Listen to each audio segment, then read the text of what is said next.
Hi, I'm Kathleen Lyon at the American Museum of Science and Energy, and if you're like me, you're seeing a lot of these maple tree seed pods lying on the ground. Well, we're going to watch them fly.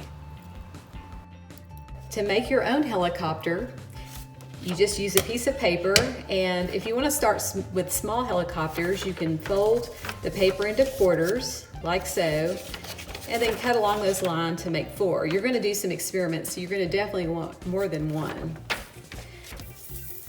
When you cut out your square, it'll look something like this. And then if you will draw just a couple of lines, just using the corner of a book or the corner of a box, you'll have something that looks like this.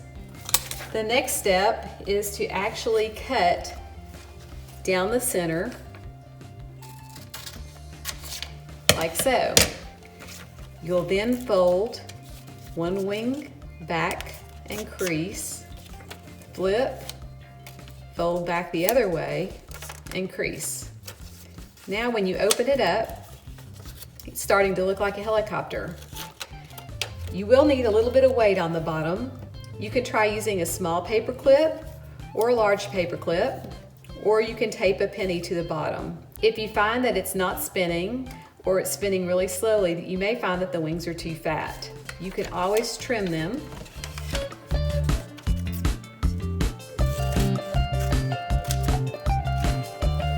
Try to keep it equal on both sides.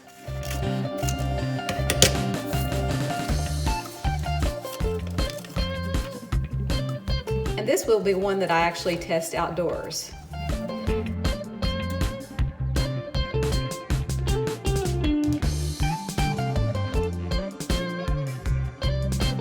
If you want to add some competition, you can see whose helicopter will float down the slowest. Because remember, the whole purpose of the helicopter seed is to disperse over a wide area. So the slower it floats, the further it goes.